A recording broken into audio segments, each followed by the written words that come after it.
Mutiara Hikmah Official, menyingkap hikmah di balik sunnah.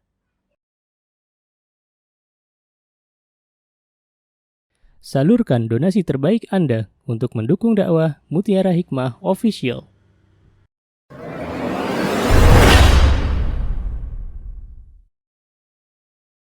Akhwati fillah rahimani wa rahimakunallah. Hari ini kita akan bersama-sama memberikan makanan, nutrisi bagi hati kita. Dan di antara cara untuk memberikan makan bagi hati kita adalah dengan bertolabul ilmi. Kalau boleh saya tanya ya akhwat, siapa di antara teman-teman yang datang ke kajian sebelum datang sudah makan duluan atau sudah sarapan? Coba boleh acungkan tangan. Saya termasuk. Hampir rata-rata ya. Sudah rata-rata ya, mayoritas ya. Mayoritas kita pagi-pagi perut lapar langsung makan ya. Namun jarang orang melihat apakah hatinya sudah diberi makanan atau belum. Padahal kebutuhan jasad dan kebutuhan hati terhadap makanan itu sama. Kalau jasad tidak diberikan makanan, tidak diberikan minuman selama berhari-hari ya akhwat, maka biasanya mulai terasa ada sesuatu yang tidak enak pada badan. Nggih mboten? Masalahnya hati, ketika seseorang biarkan hati tersebut tidak pernah diberikan makanan ataupun nutrisi, maka lama-kelamaan hati pun akan sakit. Tapi banyak orang yang tidak sadar kalau hatinya sakit. Ya, di antara tanda, kata Imam Ibnul Qayyim rahimahullahu ta'ala, di antara tanda seseorang memiliki penyakit hati atau hatinya mulai sakit, dia mulai bermalas-malasan dalam beribadah kepada Allah Azza wa Jalla. Ketika ada perintah Allah, dia mulai sepelekan. Ketika ada nasihat dari saudaranya, ia mulai mengatakan, kenapa engkau mengurusi diri saya? Kenapa engkau tidak mengurusi dirimu sendiri? Subhanallah. Dan ini tanda hati sudah mulai sakit. Subhanallah. Dan ketahuilah padahal subhanallah ya akhwat, amalan hati itu adalah amalan yang dilihat di sisi Allah Subhanahu wa ta'ala. Apa-apa yang terdapat dalam hati kita semuanya kelak akan kita pertanggungjawabkan di hadapan Allah Subhanahu wa ta'ala. Allah Subhanahu wa ta'ala berfirman dalam surah Al-Isra. Apa kata Allah Subhanahu wa ta'ala? A'udzubillahi minasyaitonirrajim. Wala taqfu ma laysa laka bihi ilm. Innas sam'a wal basara wal fuada kullu ulaika kana anhu mas'ula. Boleh yang punya Al-Quran dibuka surah Al-Isra ayat 36.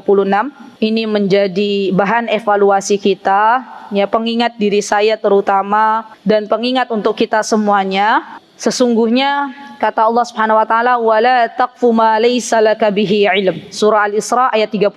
Dan janganlah engkau mengikuti apa yang engkau tidak mempunyai pengetahuan darinya. Innas sam'a wal basara, sesungguhnya as-sam'a, pendengaran yang telah Allah berikan kepada kita, wal basara, penglihatan, wal fuada, dan hati, kullu ulaika kana anhu mas'ula, semuanya itu akan dimintai pertanggungjawaban oleh Allah Subhanahu wa ta'ala. Apa yang kita dengar kelak akan ditanya oleh Allah. Apakah selama ini telinga kita ya akhwat dipakai untuk mendengarkan sesuatu yang Allah ridhai, atau ternyata telinga kita pakai untuk sesuatu yang tidak Allah ridhai? Padahal kalau kita tahu yang namanya nikmat mendengar itu adalah nikmat yang sangat luar biasa. Dan itu adalah rizki dari Allah Subhanahu wa ta'ala. Ada orang-orang yang dari lahir tidak diberikan rizki oleh Allah untuk bisa mendengar.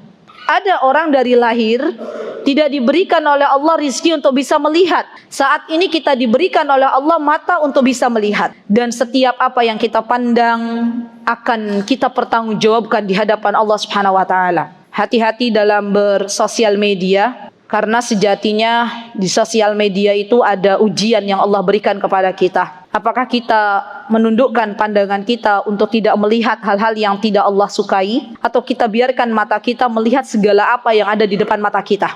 Apakah kita akan mendengar semua apa-apa yang ada di sosial media, atau kita jaga telinga kita hanya untuk mendengar sesuatu yang baik, dan kita semuanya akan mempertanggungjawabkannya. Begitu pula dengan hati ya akhwat. Hati yang mengetahui apa yang ada di dalam hati kita adalah hanya kita dan Allah Subhanahu wa taala. Maka perlu kita sebagai wanita-wanita muslimah, kita perlu untuk peduli dengan isi hati kita. Jadi bagi teman-teman yang sekarang sibuk untuk misalnya diet gitu ya, itu berarti peduli dengan apa itu?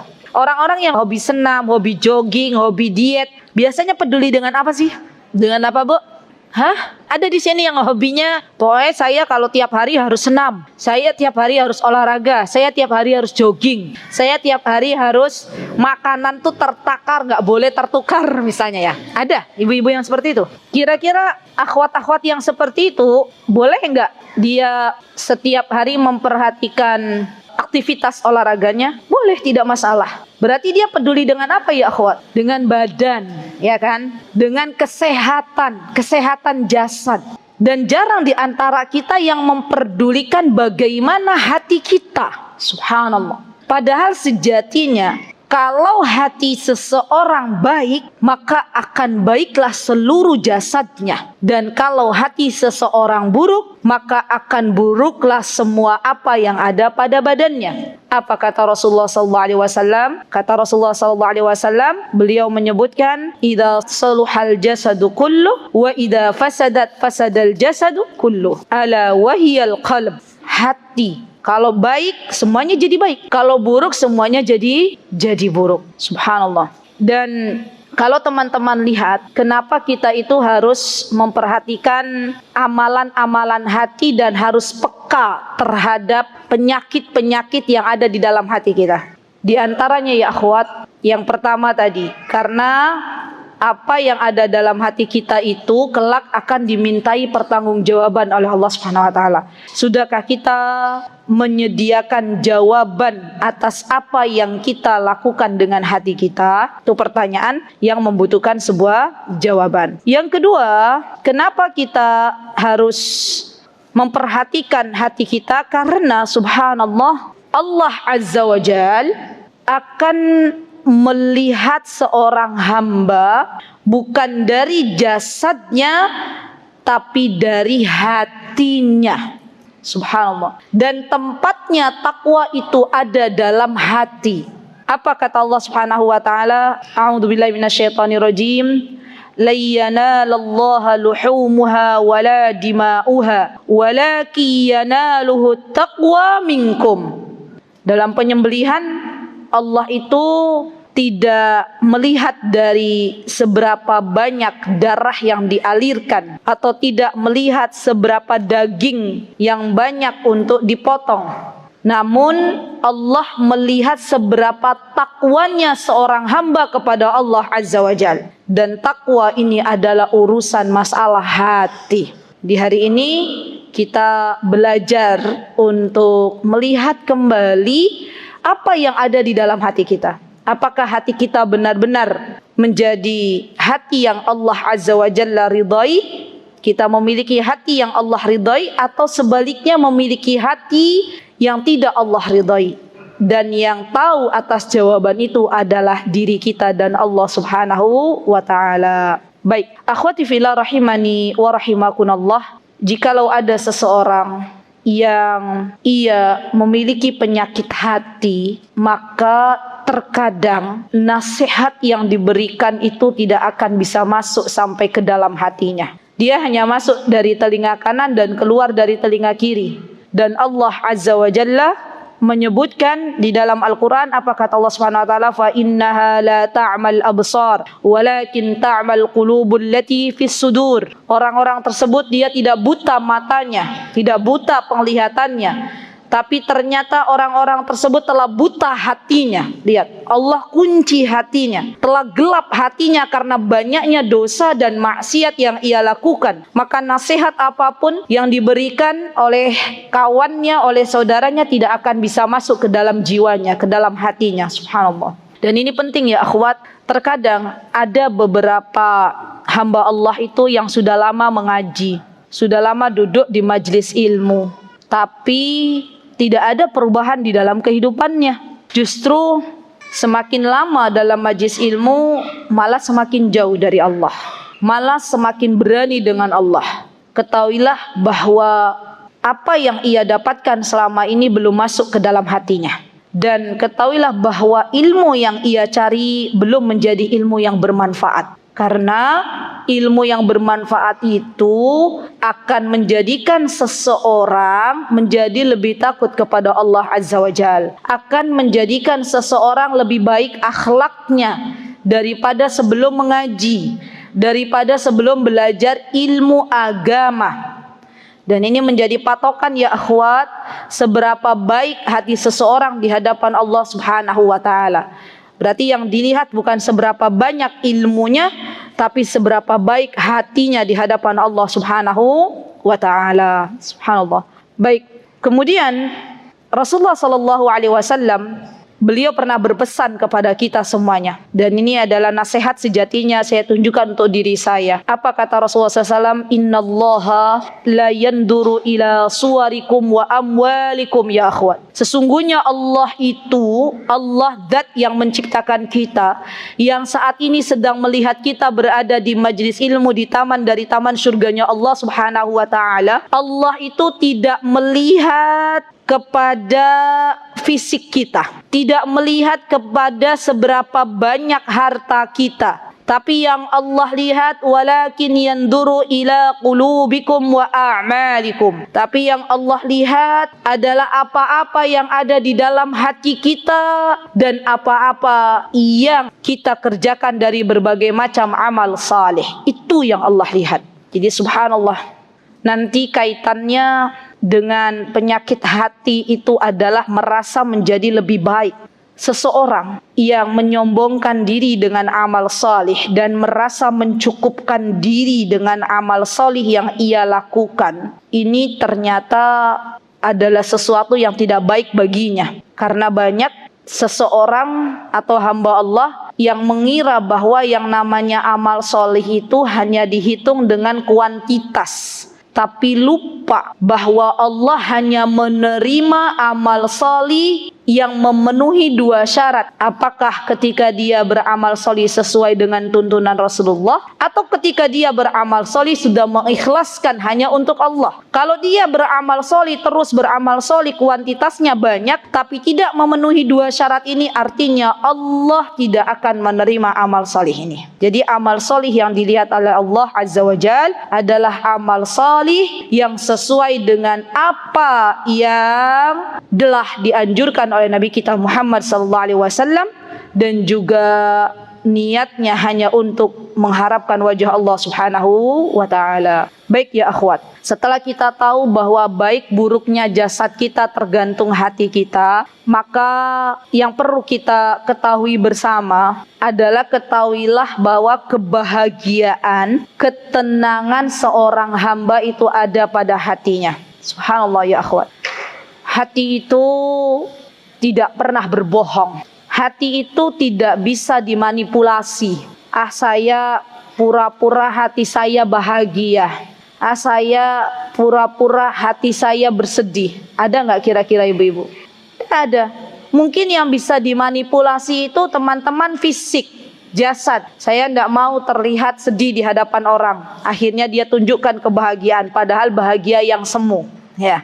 Dan kebahagiaan, ketenangan hidup itu adalah sesuatu yang banyak dicari oleh orang. Dan ketahuilah wahai saudariku, semakin seseorang itu baik hatinya, maka semakin bahagia hidupnya. Catat ini baik-baik.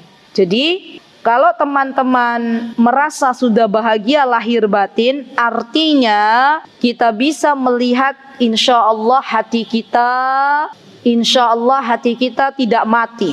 Ya, ada kebaikan di dalam hati kita yang Allah berikan. Subhanallah. Tapi kalau hidup, ya, harta ada, anak-anak ada, semua yang ia inginkan dari dunia Allah sediakan, tapi tidak pernah bahagia, berarti ada sesuatu di dalam hatinya. Subhanallah ya akhwat. Orang yang dia memiliki sifat ridho, sikap ridho terhadap takdir Allah, dan yang namanya menerima takdir itu bagian dari amalan hati, maka ia akan berbahagia dengan apa yang Allah berikan, baik itu yang sesuai dengan harapan ataupun yang tidak sesuai dengan harapan. Karena ia paham bahwa ketika menerima takdir Allah, menerima keputusan Allah itu adalah yang terbaik, dan menjadi tenanglah hatinya. Subhanallah. Jadi penting bagi kita ya akhwat untuk menilai hati kita, karena sejatinya kebahagiaan itu akan kita dapatkan sesuai dengan kondisi hati kita. Contoh misalnya, orang yang hatinya bening, orang yang hatinya bersih, itu biasanya cirinya ia akan mudah memaafkan kesalahan orang lain, dan ia pun akan lebih mudah untuk meminta maaf kepada orang lain. Dan ketahuilah wahai saudariku, bahwa ketika kita memaafkan kesalahan orang lain, atau kita meminta maaf kepada orang lain dari apa yang kita lakukan, itu merupakan jalan untuk mendapatkan kebahagiaan hidup. Dan sifat memaafkan adalah amalan hati. Coba bisa dibayangkan ya akhwat, kalau ada orang susah memaafkan kesalahan orang lain, itu sejatinya hatinya itu capek. Hatinya itu tidak bahagia. Hatinya selalu memendam sebuah rasa yang dia tidak tahu dari mana asalnya. Pernah nggak teman-teman, ada orang yang teman-teman mungkin pernah berjumpa dengan orang ini, dia tuh kalau melakukan kesalahan susah minta maaf. Begitu pula susah juga memaafkan. Ada nggak orang begitu? Ada, pasti ada ya. Biasanya nun sewu, biasanya hidupnya itu ia lalui dengan sakit-sakitan. Kenapa? Karena ada sesuatu di dalam hatinya yang belum selesai. Dia selalu memikirkan orang lain yang menyakitinya. Beda kalau seseorang itu memaafkan kesalahan orang lain. Yo wis rapopo, saya maafkan kesalahanmu. Sudah lega. Pikirannya tidak terlalu berat untuk memikirkan orang lain, dan dia fokus kepada Allah Azza wa Jalla. Jadi yang namanya memaafkan, sejatinya kebaikan itu akan kembali pada diri kita, bukan kepada orang lain. Maka coba mulai hari ini, siapa di antara kita yang mungkin masih belum bisa memaafkan kesalahan-kesalahan seseorang yang pernah menyakiti kita, yuk mulai ingat bahwa Allah Azza wa Jal, Zat yang telah memaafkan kesalahan kita yang begitu banyak kita lakukan di hadapan Allah, dan kita sebagai hambanya mengikuti jejak bagaimana Allah memaafkan kita, maka kita pun akan mudah untuk memaafkan kesalahan orang lain.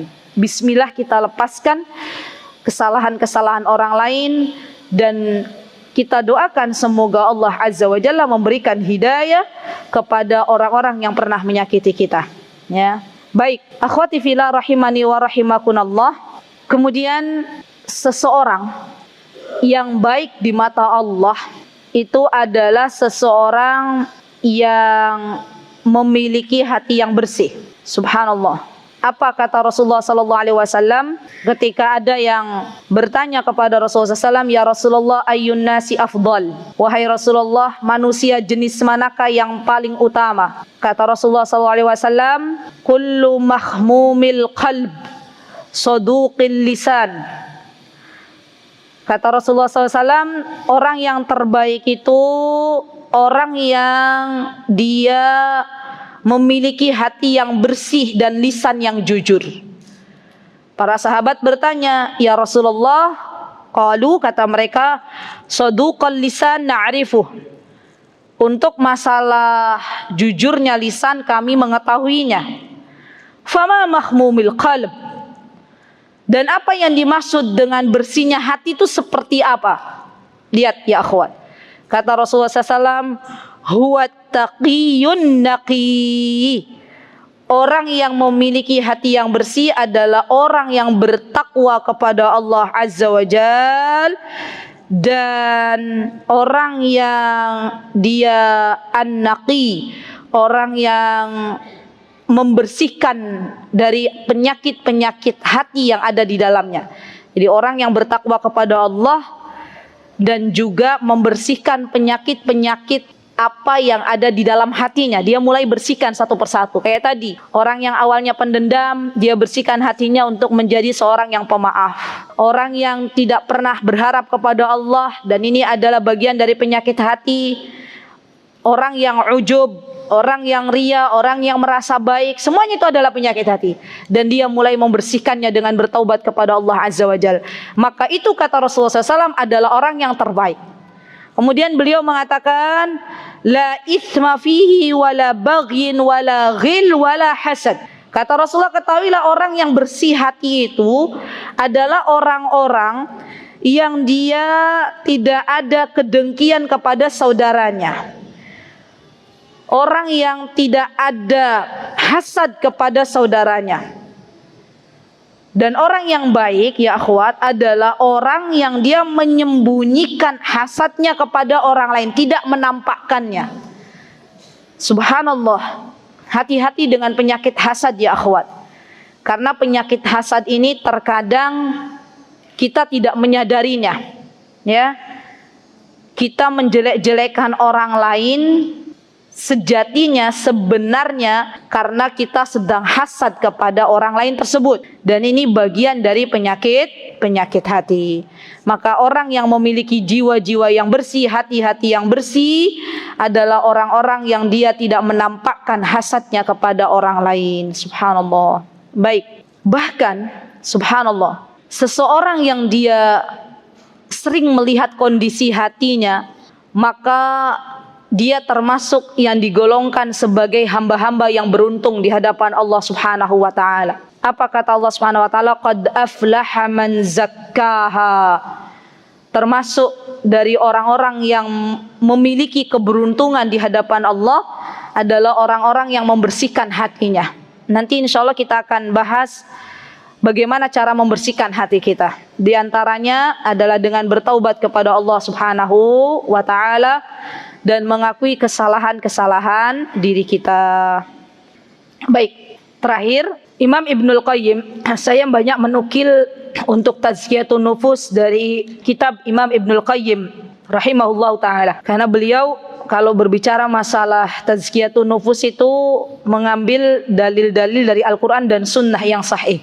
Hati-hati ya akhwat, ada beberapa ulama yang dia membuat sebuah kitab tentang tazkiyatun nufus, tapi ternyata hadis-hadis yang ada di dalamnya itu terkadang adalah hadis-hadis yang dhaif, hadis-hadis yang palsu, hadis-hadis yang tidak pernah sampai kepada Rasulullah SAW. Dan saya rekomendasikan untuk urusan masalah tazkiyatun nufus, di antara kitab yang bisa kita pakai adalah kitab Imam Ibnul Qayyim rahimahullahu taala, Syekhul Islam Ibnu Taimiyah rahimahullahu taala, dan Imam An-Nawawi rahimahullahu taala. Ada buku Imam Nawawi yang namanya Riyadhus Shalihin, itu juga bagus untuk masalah tazkiyatun nufus. Subhanallah. Baik, apa kata Imam Ibnul Qayyim? Kata beliau, subhanallah, hati seseorang itu terbagi menjadi 3. Ada yang dinamakan dengan hati yang salim, hati yang selamat. Dan hati yang selamat ini di antara ciri-cirinya, apakah kita punya atau tidak, kita yang mengetahui.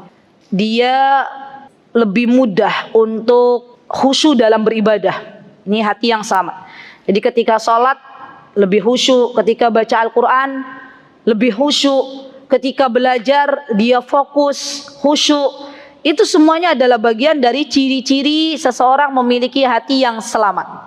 Yang kedua, kata Imam Ibnul Qayyim, hati yang selamat cirinya adalah mudah bergetar manakala dibacakan ayat-ayatnya Allah Subhanahu wa taala. Wajilat qulubuhum. Hatinya tuh bergetar, subhanallah.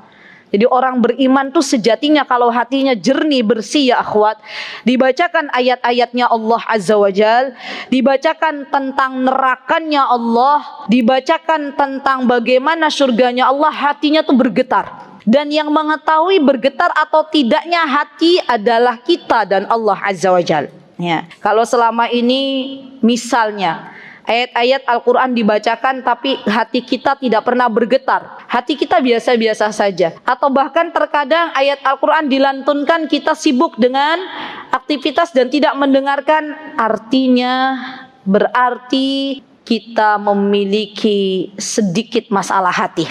Ya subhanallah. Dan diantara hati yang selamat ya akhwat, biasanya subhanallah ia lebih mudah untuk memiliki sifat tawadhu.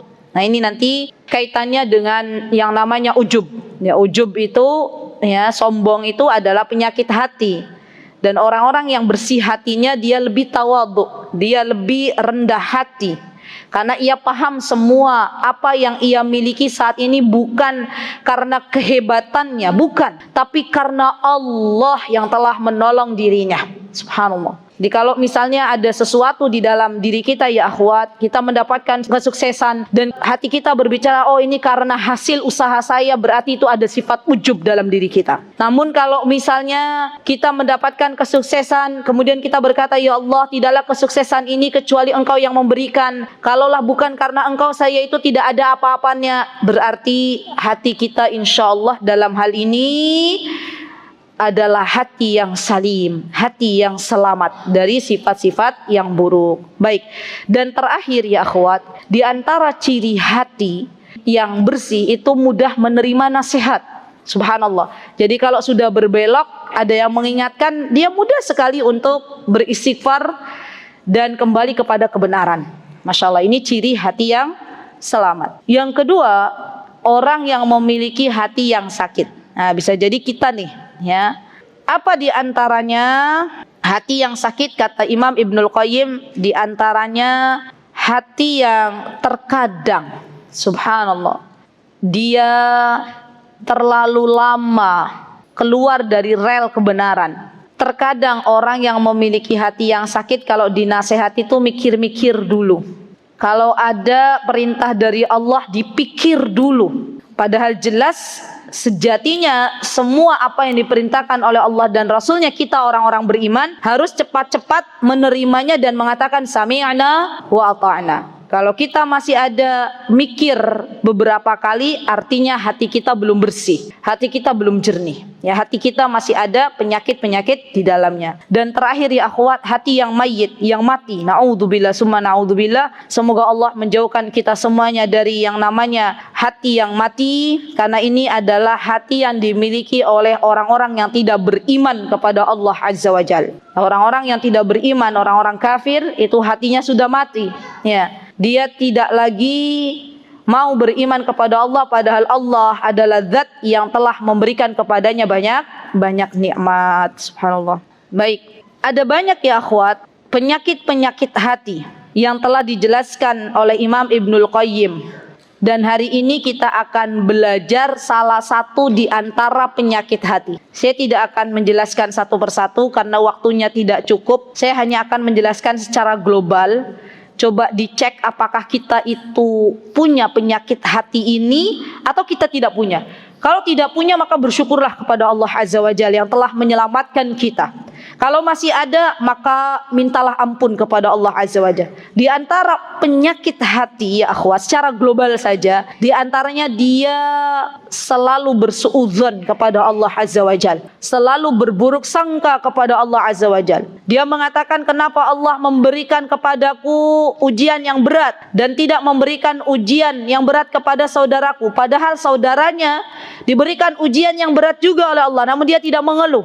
Subhanallah. Yang kedua, di antara penyakit hati adalah mudah berputus asa. Padahal Allah Azza wa Jalla menyenangi orang-orang yang tidak mudah berputus asa dari rahmatnya Allah Subhanahu wa ta'ala. Kemudian yang ketiga, di antara yang termasuk dari penyakit hati, ya sebagaimana Imam Ibnul Qayyim katakan, adalah di antaranya dia melakukan sesuatu tidak sesuai dengan apa yang telah dianjurkan oleh Nabi kita Muhammad SAW. Ada penyakit syubhat di dalam dirinya. Syubhat itu ya akhwat, bukan hanya berada pada makanan, tapi ketika seseorang dia merasa bahwa apa yang dilakukannya itu benar, padahal jelas itu adalah bertentangan dengan apa yang Allah dan Rasulnya anjurkan, dan dia mengatakan ini adalah benar, ketahuilah itu adalah syubhat, dan itu termasuk dari bagian penyakit hati. Dan di antara penyakit hati ya akhwat, na'udzubillah, dia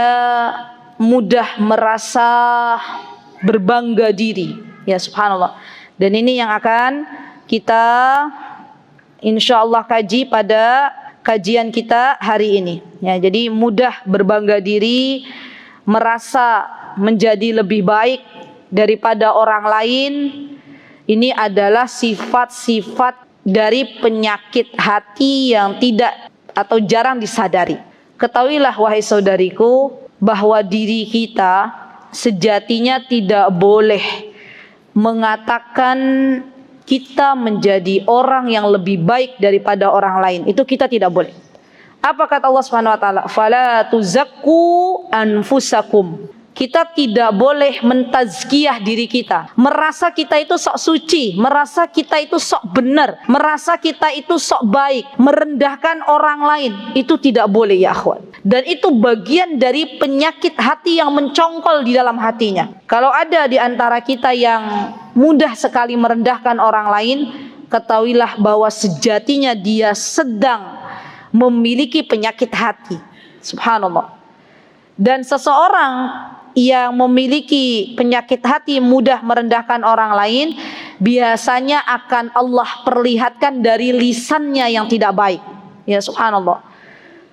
Ya akhwat, hati-hati dengan lisan, karena banyak kaum wanita yang terjerembab dalam dosa lisan.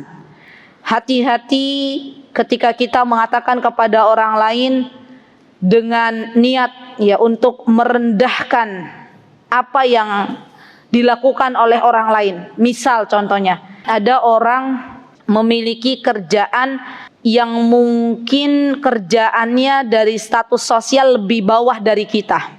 Misal ya, sampai kita pun tidak boleh merendahkan rewang yang ada di rumah kita, itu tidak boleh. Ya, kita katakan kepada, misalnya kepada fulana, kalau saya pekerjaannya lebih baik daripada dirimu, kalau saya sudah bolak-balik umroh, kamu tidak pernah umroh. Ya misalnya, subhanallah ya akhwat, hal-hal demikian tidak diperkenankan untuk kita ucapkan. Kita tidak akan pernah tahu mana yang terbaik di hadapan Allah, mana yang lebih baik di hadapan Allah. Masya Allah, tabarakar rahman, barakallahu fiha. Kami seluruh penghuni rumah yang ada di Joglo, ya di Yogyakarta itu merasa malu kepada seseorang yang selama ini banyak membantu kami, memasakkan kami, yang membantu membersihkan rumah kami. Ternyata amal solinya itu lebih banyak daripada kami. Ya subhanallah. Saya terkadang banyak belajar dari beliau. Beliau untuk masalah saum saja sudah Allah mudahkan untuk saum Daud, sehari puasa sehari tidak. Dan untuk masalah salat duha, subhanallah, beliau pernah meminta izin kepada saya. Kalau panggil saya tuh Bu Ustazah. Sebenarnya saya bilang ke Bude ya, Bude atau Bibi biasanya ya. Panggil aja Ibu atau apa, enggak usah ada panggilan Bu Ustazah. Tapi beliau katanya nyaman manggil begitu. Ya sudah, oke. Beliau tuh minta izin ke saya. Bu Ustazah, kalau saya sudah selesai masak, ya biasanya memasakkan untuk para ustazah yang ada di tempat kami, untuk anak-anak juga yang bersekolah di tempat kami, beliau yang memasakkan. Kata beliau, kalau saya sudah selesai masak atau di pertengahan saya belum selesai masak, saya lihat kondisi, saya minta izin untuk salat duha. Lihat ya akhwat, subhanallah. Dan saya benar-benar melihat betapa beliau, masya Allah, tabarakar rahman, barakallahu fiha, benar-benar menjaga salat duha ini. Allahu akbar. Kalau kita melihat dari dohirnya, mungkin kita lihat dari dohirnya, ia tidak lebih baik daripada kita. Tapi kalau kita lihat amal solih yang dilakukannya, maka kita akan berucap, bisa jadi beliau lebih baik daripada kita di hadapan Allah Subhanahu wa ta'ala. Subhanallah. Jadi kita tidak boleh merendahkan orang lain dilihat dari status sosialnya ya akhwat. Siapapun yang ada di depan mata kita, maka kita katakan bahwa ia adalah orang yang lebih baik daripada saya. Bisa jadi kita tidak punya amalan yang kita sembunyikan antara kita dan Allah, dan orang yang di hadapan kita yang kita melihat sepertinya amalannya biasa saja, ternyata dia punya amalan yang disembunyikan antara dia dan Allah. Subhanallah. Zaman dulu kala ada seseorang yang dikabarkan oleh Rasulullah SAW. Kata beliau, akan datang calon penghuni surga. Para sahabat bertanya-tanya, siapa kiranya calon penghuni surga yang Rasulullah SAW katakan? Datang laki-laki. Ya. Besoknya Rasulullah mengatakan lagi, akan lewat di antara kalian calon penghuni surga. Maka para sahabat melihat untuk kedua kalinya laki-laki yang sama. Subhanallah. Dan ketiga kalinya Rasulullah berkata, akan datang kepada kalian calon penghuni surga. Dan dilihat oleh para sahabat ridwanullahi alaihim laki-laki yang sama. Maka salah satu di antara mereka penasaran, kira-kira amal solih apa yang dilakukan oleh laki-laki ini sehingga Rasulullah SAW mendapatkan wahyu dari Allah dan memberitahukan kepada beliau bahwa laki-laki ini adalah calon penghuni surga. Kira-kira apa yang dilakukan oleh laki-laki ini ya akhwat? Apakah ia salat malam semalam suntuk? Tidak. Sahabat ini subhanallah menyengajakan tidur di rumahnya laki-laki ini dengan harapan pengen melihat sebenarnya aktivitas apa sih, amal sholih apa yang ia lakukan di malam hari. Ternyata sholatnya biasa saja. Subhanallah. Amalan-amalannya juga biasa saja. Maka penasaran sahabat ini bertanya kepada laki-laki ini, apa yang menyebabkan, boleh kalau engkau beritahu saya, apa yang menyebabkan kok Rasulullah SAW mengatakan engkau tuh calon penghuni surga? Kata beliau, lihat ya akhwat, kata beliau, saya berusaha dalam hidup itu tidak membenci orang lain dan memaafkan segala apa yang pernah orang lain lakukan kepada diri saya. Allahu Akbar, Allahu Akbar. Ini bagian dari amalan hati.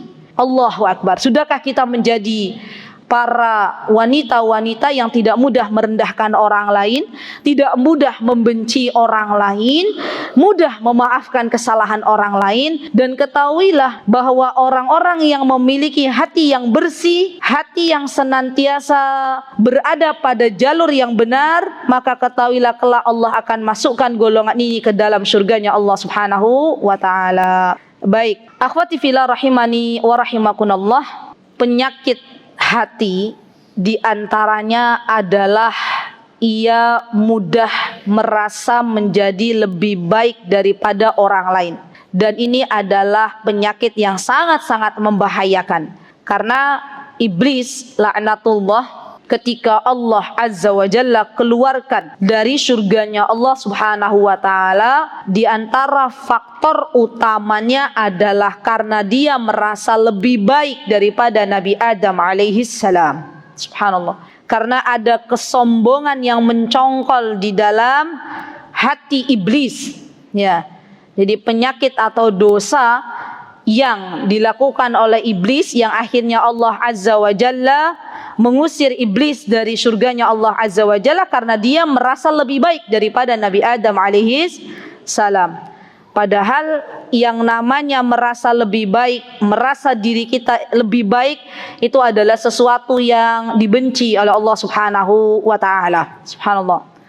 Nah, bagaimana obatnya ya akhwat, agar kita itu tidak mudah menjadi orang yang merasa lebih baik? Di antara obatnya, ya karena itu kan penyakit, ya kan? Penyakit merasa lebih baik itu penyakit. Dan setiap penyakit itu pasti ada obatnya. Maka di antara obatnya ya akhwat adalah melihat kekurangan pada diri kita dalam menjalankan ketaatan kepada Allah. Coba cek lagi. Kalau kita merasa kita itu lebih baik dari orang lain, coba cek lagi. Sholat kita sudah benar belum? Saum kita sudah benar belum? Salat kita mungkin sudah benar sesuai dengan tuntunan Nabi kita Muhammad SAW. Tapi ternyata salat kita masih diiringi dengan sifat riya. Sedekah kita sudah benar, kita banyak bersedekah. tapi ternyata sedekah kita masih diiringi ingin masih dipuji oleh orang lain. Itu yang menjadi kekurangan di hadapan Allah Subhanahu wa taala. Ngaji kita sudah benar, ya, sesuai dengan apa yang Allah dan Rasulnya inginkan. Tapi ternyata niat untuk kita mengaji, untuk bertolabul ilmi, bukan menghilangkan kebodohan dalam diri, tapi ada niat untuk mendapatkan dunia. Dan ini merupakan kesalahan yang dilakukan oleh para tolabul ilmi. Jadi perbanyak melihat kekurangan diri. Ya Allah, selama ini ternyata saya kalau sholat itu belum bisa khusyuk. Baru Allahu Akbar teringat orderan. Allahu Akbar teringat besok masak apa. Allahu Akbar teringat anak-anak PR-nya belum kelar. Ya, itu kira-kira kekurangan apa mboten, Bu? Kekurangan. Subhanallah. Kita ngajinya sudah benar. Tajwidnya sudah benar, tapi ternyata ngajinya kita itu niatnya biar bisa ikut laporan di grup kalau saya sudah selesai 1 juz. Kira-kira ada yang salah napa mboten? Mohon maaf, dalam hal ini bukan berarti kita tidak boleh ikut grup dalam, biasanya kan ada banyak tuh laporan sudah mengaji. Wah itu Masya Allah, ngaji itu bagus, Bu. Bahkan ngaji itu nggak harus 1 day 1 juz, 1 day 2 juz juga boleh, 1 day apalagi 3 juz juga boleh, 1 day 1 halaman juga boleh. Yang perlu kita perhatikan niat kita ngaji untuk apa, dan yang mengetahui niat kita benar atau tidak tuh diri kita dan Allah. Jadi gimana Ustazah, boleh nggak kita ikut seperti itu? Monggo. Yang jelas hatinya harus ditata dulu, ya.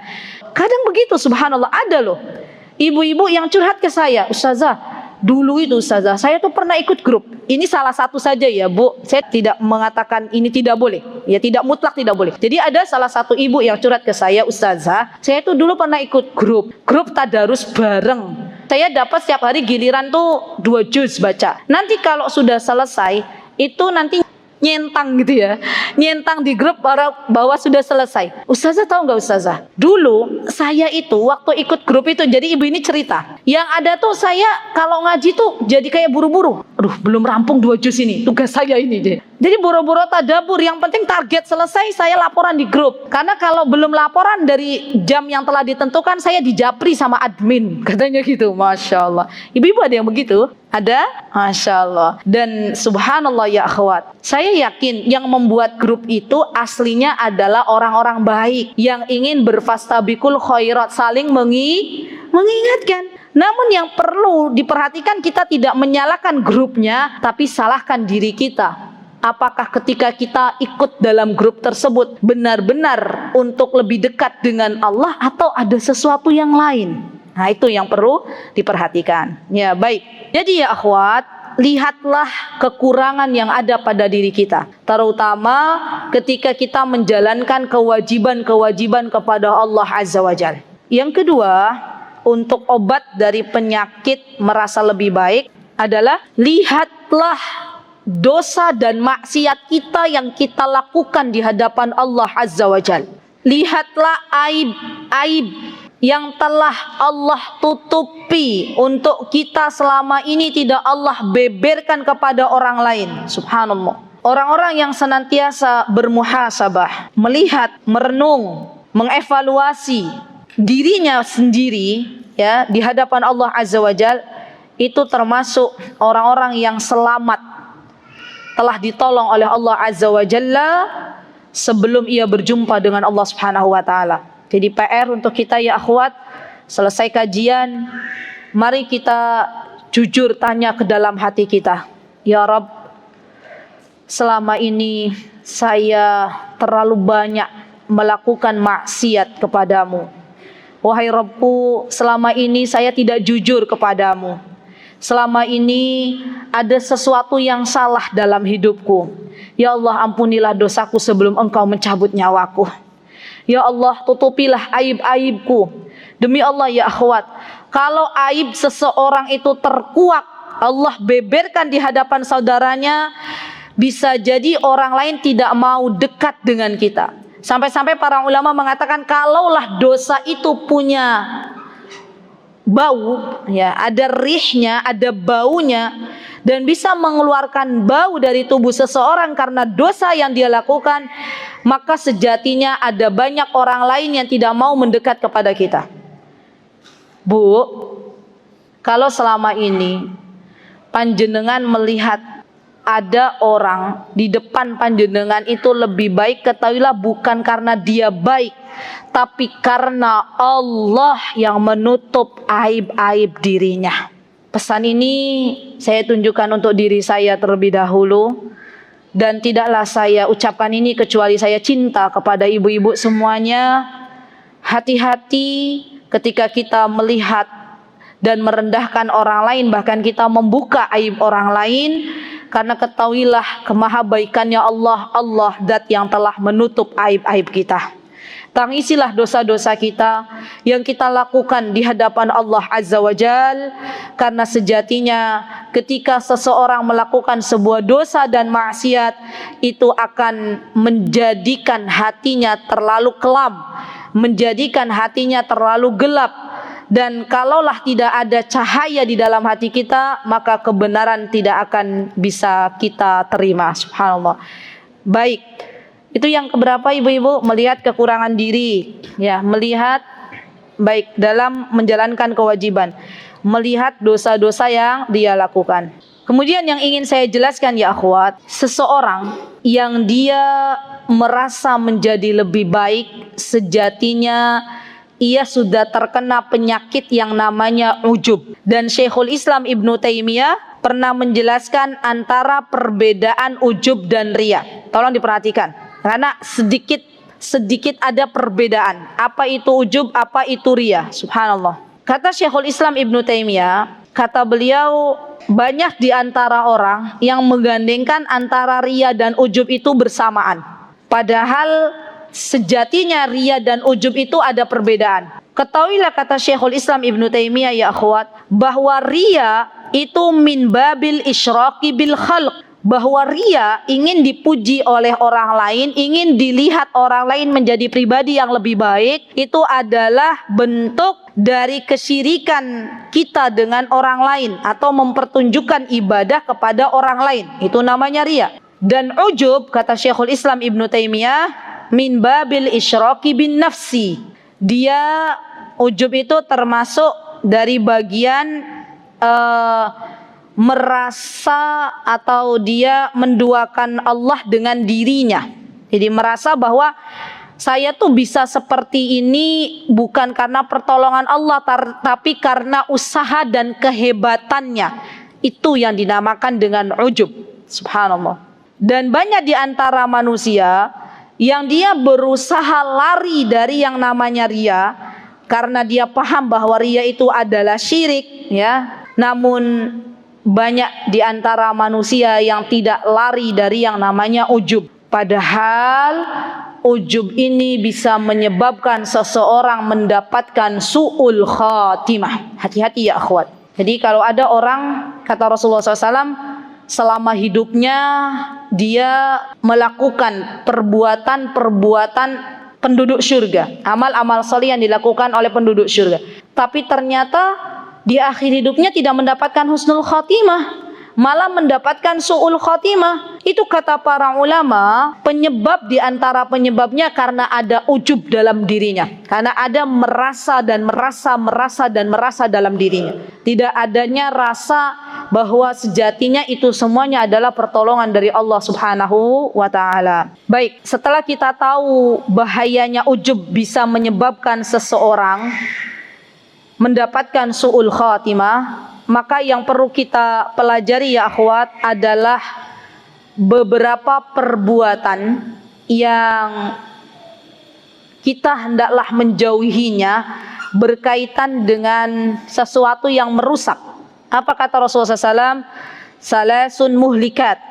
Ada 3 hal yang membawa kerusakan pada diri seseorang.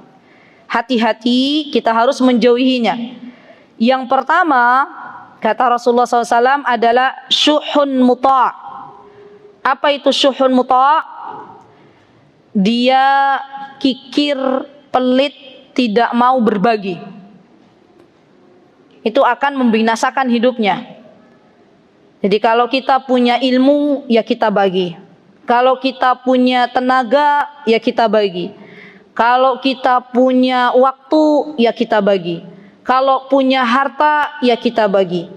Sesuatu itu semakin kencang dipegang, itu semakin membinasakan diri sendiri. Saya sering mengatakan kepada teman-teman semuanya, jangan pernah pelit berbagi ilmu. Ketahuilah bahwa sesuatu yang semakin banyak dibagi, itu akan semakin Allah berikan keberkahan di dalamnya. Coba aja teman-teman, kalau teman-teman diberikan ilmu oleh Allah, misalnya ilmu tentang tajwid, teman-teman buka kelas. Misalnya saya mau membuka kelas bagi ibu-ibu yang mau baca Al-Quran, ya. Nanti tunggu beberapa waktu setelah itu, Allah tuh akan kasih kepada kita guru yang lebih baik. Dan ini sudah banyak yang mencoba, ya. Jadi ada seorang akhwat yang saya kenal baik dengan beliau. Beliau berkata suatu hari kepada saya, "Ustazah, alhamdulillah saya bersyukur kepada Allah telah mengetahui sedikit ilmu tahsin tentang Al-Quran, dan Allah kirim tetangga saya untuk belajar Al-Quran." Jadi tetangganya datang tiba-tiba ke beliau dan meminta beliau mengajarkan dari mulai Iqra. Itu kira-kira saya mengajarkan atau tidak, Ustazah? Saya katakan ajarkan, bismillah. Walaupun engkau hanya mengajarkan alif bata, itu mulia di hadapan Allah. Dan Allah akan berikan engkau ilmu yang lebih banyak, ya. Subhanallah ya akhwat. Beliau mengajarkan tetangganya alif bata. Alif fathah a, ba fathah ba gitu. Ajarin huruf per huruf.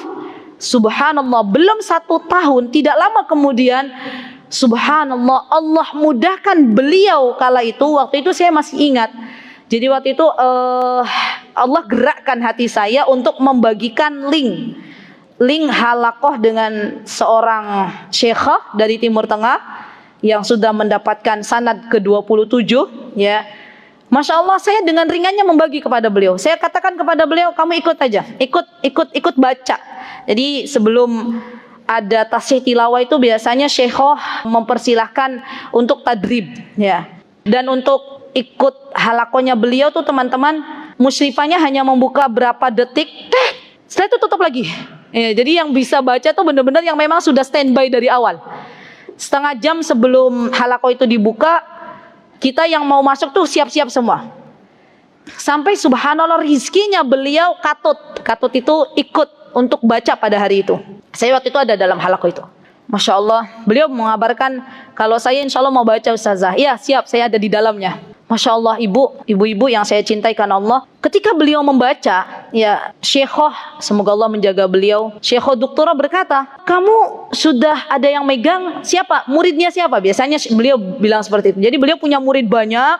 Nah, murid-muridnya beliau tuh megang orang-orang Indonesia, ya. Kamu sudah belajar ke siapa dari banat saya, dari murid saya? Beliau bingung, saya belum belajar. Subhanallah, Allah gerakkan hatinya syekhah itu untuk langsung menunjuk salah satu muridnya. Beliau sebutkan, fulana, tolong pegang ibu ini. Ya, subhanallah ya akhwat. Beliau diberikan rizki oleh Allah Azza wa Jal, seorang guru dari Timur Tengah. Dan itu adalah rizki dari Allah karena beliau mau membagi dengan apa yang beliau miliki. Jadi pesan saya, ibu-ibu yang saya cintai karena Allah, kalau Allah berikan ilmu kepada kita, bagi.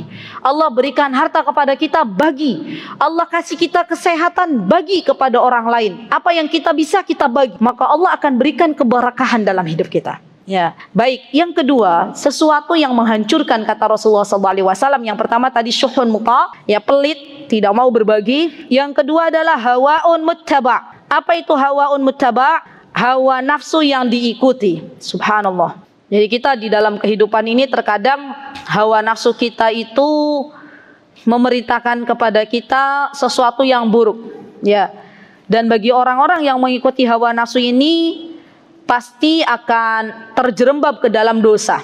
Jadi di antara jihadnya kita ya akhwat adalah tidak mengikuti hawa nafsu. Yang ketiga, ini syahidnya, inti dari kajian kita hari ini. Apa kata Rasulullah SAW? Yang ketiga, salah satu bentuk bisa menghancurkan seseorang adalah i'jabul mar'i binafsihi. Seseorang yang merasa dirinya menjadi lebih baik daripada orang lain. I'jabul mar'i. Dia merasa bahwa dirinya lebih baik daripada orang lain.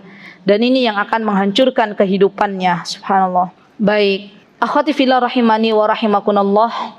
Siapa yang tahu sosok Abu Bakar As-Siddiq radhiyallahu anhu? Tolong acungkan tangan. Siapa yang sudah pernah belajar kisah hidup Abu Bakar As-Siddiq radhiyallahu anhu? Saya pernah belajar. Yang lain, ini bukan bagian sombong, bukan. Saya pengen tahu. Tidak ada. Subhanallah. Selama ini kita belajar apa ya, akhwat?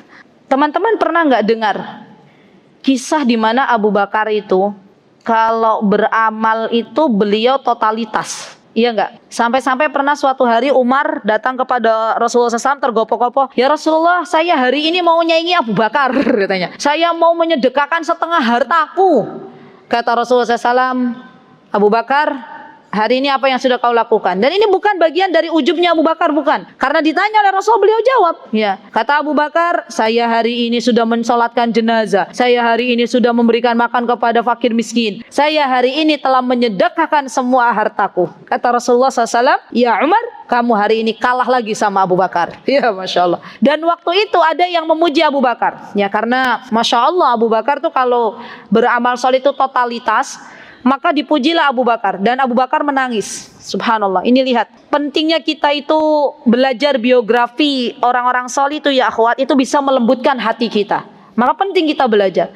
Abu Bakar menangis dan Abu Bakar mengatakan, Allahumma anta a'lamu minni binafsi. Lihat, ya Allah, Engkau maha tahu apa yang ada pada diriku.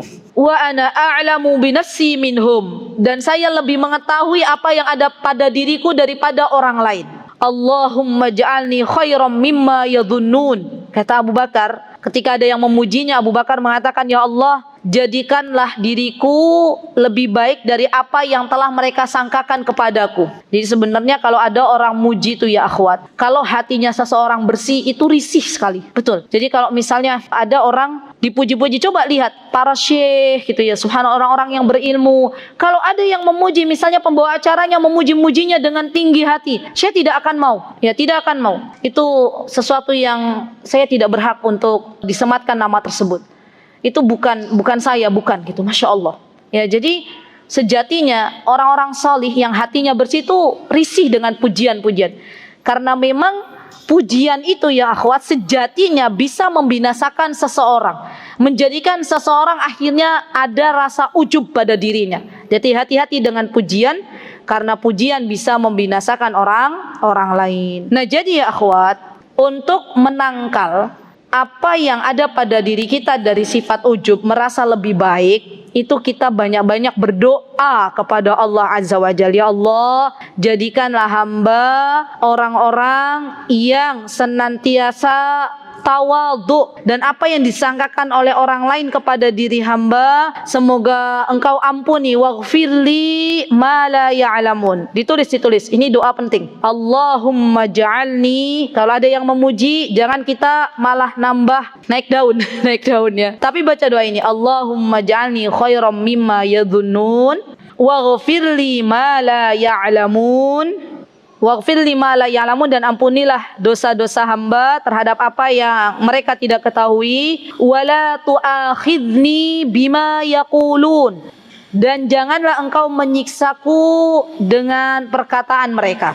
Saya ulangi lagi. Allahumma ja'alni khairam mimma yadhunnun waghfir li ma la ya'lamun wala tu'akhidni bima yaqulun. Sampun.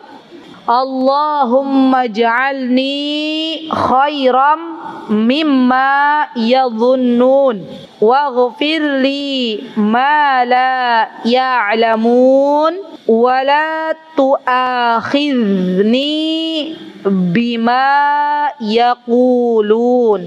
Janganlah engkau menyiksa hamba wahai Rabbku dengan apa-apa yang mereka katakan. Kita nggak punya sesuatu yang mereka katakan, tapi mereka katakan kan biasanya begini ya. Subhanallah, ada orang tuh yang dia hobinya mencari muka. Pemimpinnya nggak punya sifat tersebut, dia puji-puji. Ya misal. Maka kalau dia menerima pujian tersebut dengan apa-apa yang tidak dimilikinya, maka itu adalah bentuk dari maksiat kepada Allah Azza wa Jalla. Jadi kita berdoa, wala tu'akhidni bima yaqulun. Yuk dibaca bareng-bareng. 1, 2, 3.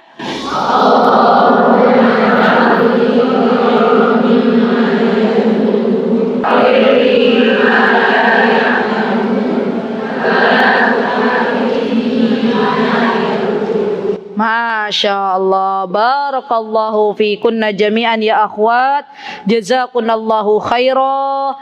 Doanya diamalkan dalam kehidupan kita sehari-hari. Semoga Allah Azza wa Jalla menjadikan kita pribadi-pribadi yang selalu tawadhu, yang selalu melihat kekurangan diri daripada melihat ya kekurangan orang lain, karena kita dilahirkan dalam keadaan sendiri dan kelak kita akan berjumpa dengan Allah dalam keadaan sendiri, dikubur dalam keadaan sendiri, dan kita akan mempertanggungjawabkan apa yang telah kita lakukan di dunia ini kepada Allah Azza wa Jalla. Semoga Allah Azza wa Jalla mengampuni segala dosa kita, dan semoga kelak Allah wafatkan kita dalam keadaan husnul khatimah. Jikalau ada kebenaran datangnya dari Allah Subhanahu wa taala, jikalau ada kesalahan datangnya dari saya pribadi, saya mohon maaf yang sebesar-besarnya. Aqulu qauli hada wastaghfirullah li wa lakum wa akhiru da'wana anil hamdulillahi rabbil alamin. Wassalamualaikum warahmatullahi wabarakatuh.